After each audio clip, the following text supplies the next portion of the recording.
歡迎收睇《自創未來》。適逢今年係北京中軸線獲聯合國教科文組織列入世界遺產名錄1週年，有本港初創啦就運用咗嶄新嘅技術，將文化遺產數碼化，為參觀者提供沉浸式嘅文化體驗，幫助佢哋更加深入咁樣了解相關嘅歷史同埋文化價值。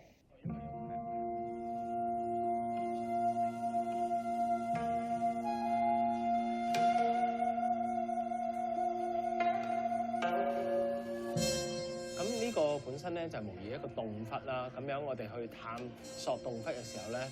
因為洞窟入邊亦都唔可以受到啲 UV 啊或者陽光嘅損害啦，咁所以咧古人去參觀洞窟啊或者了解洞窟入邊嘅畫作咧，都要用可能特製電筒啦。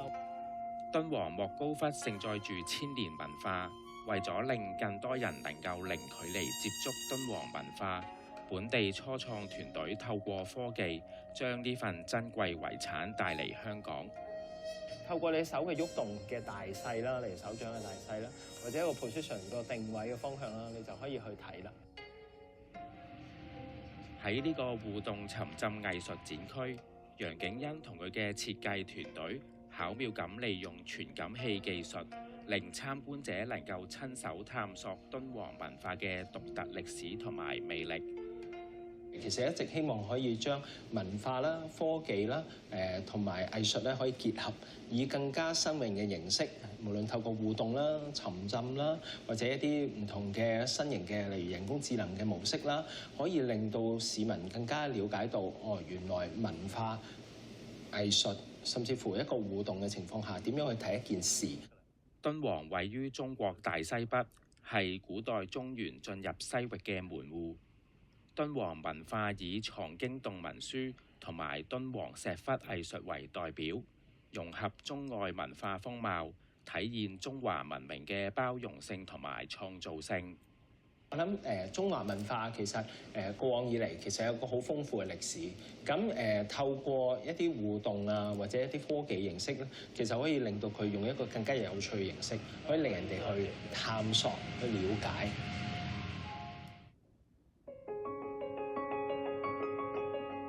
因為全部呢啲圓圈嘅地方咧，都係一啲互動嘅位置。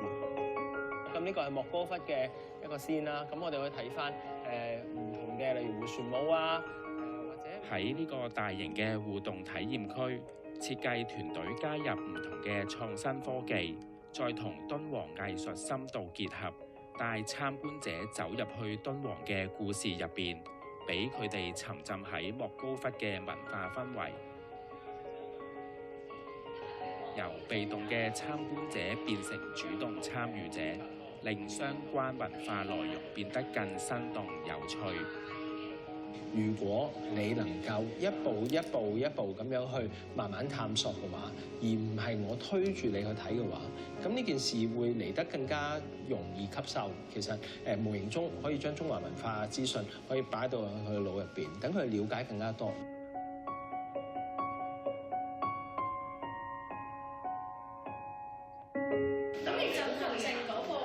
要做好一場沉浸式文化展覽，首先要做好資料搜集，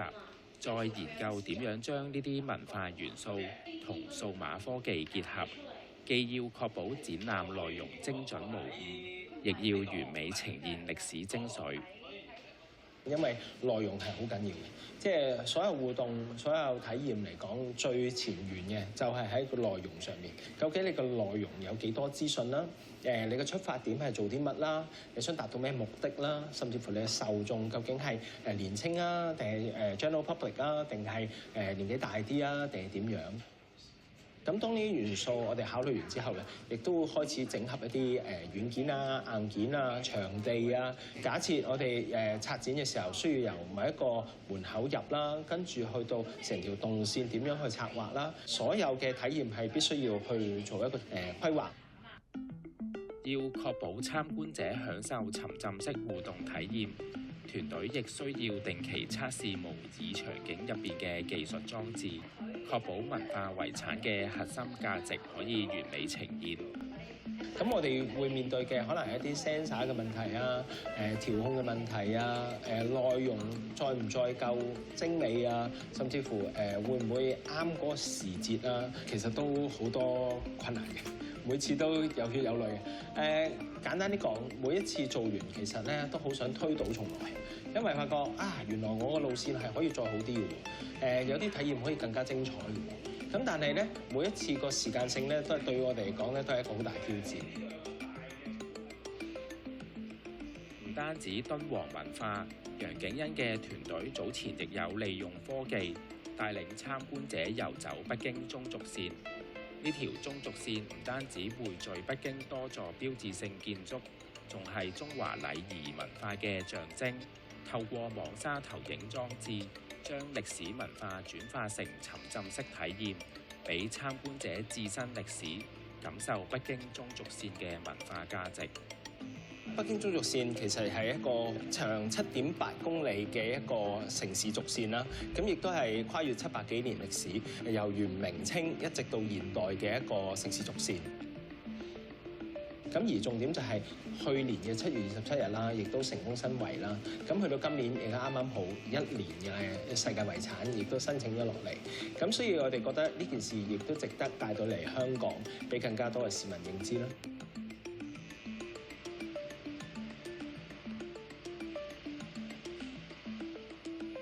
利用光影同埋傳感器技術，重現中軸線同當代文化生活嘅聯繫。參觀者透過觸控互動，探索多元知識，加深對世界遺產嘅認識，同時吸引年輕一代探索傳統文化。唔同嘅作品咧，都用唔同嘅科技同埋文化元素去結合嘅，包括有吊叉裝置啦，亦都有光雕投影啦，亦都有一個沉浸空間。咁入邊亦都有好多互動嘅 sensor 啊，或者叫做傳感器啦，可以增加呢個互動啊，同埋觀眾嘅一個同作品嘅一個溝通。我哋希望用一啲互動啊、科技嘅文化咧，可以將佢更加豐富咁樣去展示俾觀眾睇。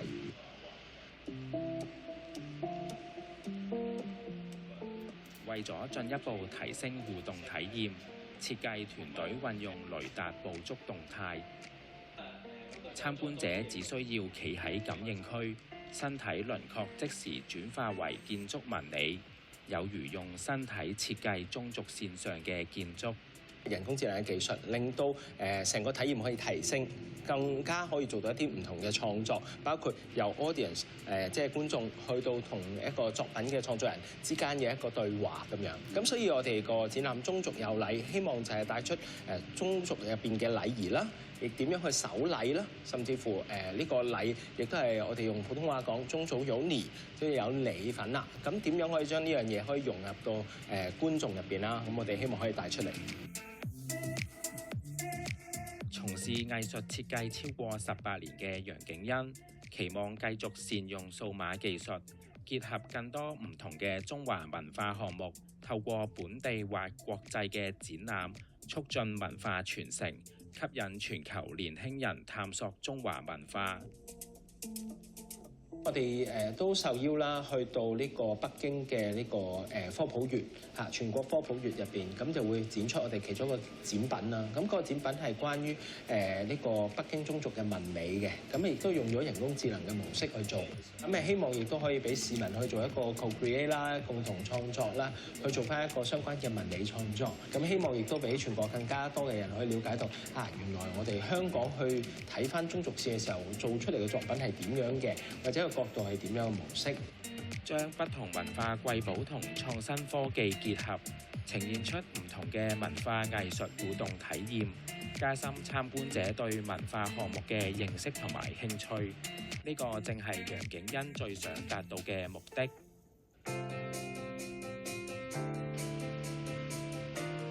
我哋講緊傳統嘅文化啦，其實咧可能會俾好多年輕人覺得比較沉悶啲嘅睇法。咁所以我哋希望透過展館咧，可以用一個有趣啲嘅角度，可以將科技介入，令到市民可以更加有趣去了解成件事，甚至乎可以有觸感啊、互動啊、體驗啊咁樣，令到加深個印象。咁呢個亦都係一個好嘅機會去嘗試點樣去將科技融入生活入邊。